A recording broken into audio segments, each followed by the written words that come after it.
उस बच्ची ने 4 क्वेश्चन करे एनटीटीए में, उसने डाला के साहब मैंने ये अटेम्प्ट किए थे और ये मेरे सही हैं, मेरे सही हैं। उसने आकर मेला 2 बार डाल चुकी, लेकिन एनटीटीए से कोई जवाब नहीं है। और उसको अगर 16 नंबर मिल जाएंगे, क्योंकि उसके 4 क्वेश्चन है, उसको 16 नंबर प्लस होंगे, उसको 16 नंबर मिल जाएंगे, उसकी रैंक बहुत हाई हो जाएगी। अब उसे कॉलेज नहीं मिलेगा, गरीब बच्ची है। तो ये पोजीशन है कि मैंने उससे लिखवा कर इसीलिए लिया, ये पूरा देकर गई है वो बच्ची मुझे भी। और 4 क्वेश्चन उसके हैं जो उसके अंदर ओमर शीट के अंदर वो नहीं कर रहा है। तो ये जो एनटीटीए की गड़बड़ियां हैं, इन्हीं गड़बड़ियों के खिलाफ तो सारा ड्रामा है ये। आप लोग लगातार जो युवाओं के ऊपर मुकदमे अभी भी हो रहे हैं, उसको लेकर कल सीजेपी की ओर से कहा गया कि हम लोगों के साथ जो अंडरस्टैंडिंग थी उसको ब्रीच किया गया। हालांकि उसके बाद बिहार और असम के अंदर देखिए, अब देश के अंदर माहौल बदल गया है, हिंदू मुसलमान अब चलेगा नहीं। अब ये जो न्यू जनरेशन है ना, जो जेनजी हैं, इनको आप समझा नहीं सकते हो हिंदू मुसलमान के नाम पर, या इनको आप झुंझुना दे दोगे हिंदू मुसलमान का बजाएंगे, ये नहीं बजाएंगे। ये नई जनरेशन है, इनोवेटिव लोग हैं, और इतने इनोवेशन इन्होंने यहाँ जंतर मंतर पर किए हैं, सबने देखे हैं।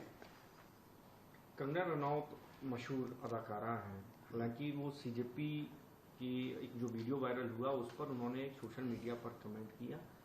कुछ सवाल उन्होंने पूछे हैं, जैसे कहा, शुरुआत वो करती हैं कि छी आखिर इन लोगों को पैदा कौन कर रहा है, परवरिश कौन कर रहा है, ये पूरी दुनिया में अपनी गंदगी, कचरे और बदसूरती का शिकार बना रहे हैं। इस तरीके के शब्द। आदमी को अपने अंदर देखना चाहिए, वो अपने अंदर देखें कि वो क्या है, फिर दूसरों के ऊपर इल्जाम लगाएं।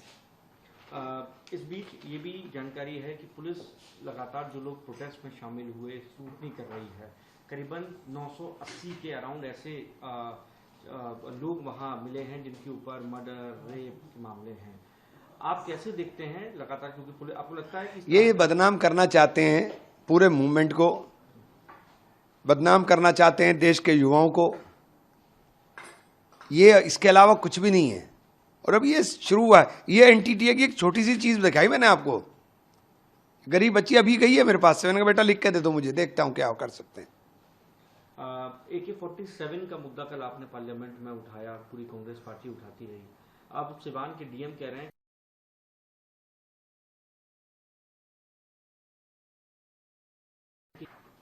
नहीं थे तो फिर ये कहां से आए? वो AK-47 चलाता हुआ दिखाई दे रहा है, आप कार्रवाई कर रहे हो और फिर आप झूठ बोल रहे हो। कमाल तो ये है ना, देखिए, मतलब आप कार्रवाई कर रहे हो और फिर झूठ बोल रहे हो। जौहर यूनिवर्सिटी को लेकर जो डिविजनल कमिश्नर की कोर्ट है वो स्टे लगा दिया है मामले में। लगातार इसको मुद्दा आप लोगों ने बनाया, आप गलत भी इसको बताते रहे। देखिए, अगर इन्होंने ये कुछ भी करने की अब कोशिशें की तो ये न्यू जनरेशन जवाब देगी। वहां भी बच्चे इकट्ठे हो गए थे, आप चलाइए, पहुंच जाएंगे महारामपुर में, चलाइए फिर गोली। अरविंद केजरीवाल कह रहे हैं कि एथेनॉल को लेकर हम लोग नेशन वाइड प्रोटेस्ट करेंगे। आपको लगता है कि जिस तरह इन युवाओं के प्रोटेस्ट के आगे सरकार झुकी, उसी तरह अरविंद केजरीवाल यदि नेशन वाइड प्रोटेस्ट करते हैं इथेनॉल पे, तो सरकार को झुकना होगा? एथेनॉल एक बिग प्रॉब्लम है, बड़ी प्रॉब्लम है, एथेनॉल छोटी प्रॉब्लम नहीं है। और ये सरकार जो कुछ कर रही है, जो हमारी विदेश नीति का इन्होंने बैंड बजाया है, उसका खामियाजा देश को भुगतना पड़ेगा। ये बाबल मंदेब बंद हो गया, 10,000 किलोमीटर जो ट्रेवल करना पड़ेगा तेल के लिए। अभी आप देखिए 2 महीने में, अगर ये 2 महीने बंद रहेगी, हालत क्या होगी। टोटली फेल्यूर सरकार है, टोटल फेल सरकार, किसी मोर्चे पर कामयाब नहीं।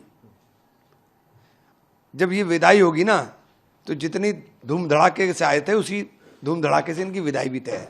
एक आखिरी सवाल ले लो, एनडीए की पार्लियामेंट्री मीटिंग चल रही है, इस बीच एनसीपीआई यानी जो टीएमसी के रेबल फैक्शन लोग थे उनको भी इसमें इनवाइट किया गया है, इस पर भी अब सियासत शुरू है। देखिए, वो तो गद्दारी कर गए हैं पार्टी के साथ, अब उन्हें इस सरकार के अंदर गद्दारी का रिवॉर्ड तो मिलेगा। It's a very important debate, and I think now the opposition seems very likely to participate in this debate, which I'm very encouraged by, because I think we need to get Parliament back on track. The voices of the young children of India must be heard in Parliament, and many of us feel a responsibility to raise some of these issues. I have been doing so in the public media, in my writings, in my articles, but now Parliament, our party, will certainly want to raise every aspect of the paper leak issue and the solution that the Prime Minister has brought forward in a bill. Whether that bill goes far enough, what does it do, and how are we going to address the larger systemic rot, all of these are issues that must be discussed. So I'm looking... And so one more thing, sir. Yesterday when Dharmendra Pradhan entered the parliament, he was greeted by his MPs, and Rahul Gandhi has said that Dharmendra Pradhan is a symbol of corruption, but yet he's been greeted by the BJP. What is that? I think it's a very disturbing development, because obviously, you know, when a minister resigns taking moral responsibility for a failure, you don't greet him as a hero. I mean, that suggests to me that those who did so are out of touch with the feelings of the vast majority of middle-class India, of young people, of people who want a system that works. These are all people who did the right thing, who studied, who prepared for exams, and who were betrayed by the system. You don't applaud that. If you're applauding it and celebrating it, then you're out of touch with the people. You will not get their support. All the opposition parties are sitting together. They would take a collective decision on the issue, and we have to look into the issue. What the government, whether with the right intention, they are coming before the parliament. Because the last time when the leak happened, the NEET paper leak, it was year 2024. Radhakishan committee was formed. They had made certain recommendations, but till date, I do not see any difference. Till date, I do not see that the government has implemented any of those suggestions which have been made by the Radhakishan committee. The law is there, but the law enforcing agency is with the government. What they have done in the 2024 NEET paper case, they have not filed the charge sheet within the stipulated 90 days, and the mastermind of that leak is out on bail. So the intention of the government is at stake, and the people at large and the student community is not very positive about the government intentions, but all the opposition parties, including the Congress, would collectively take a decision what to do in times to come.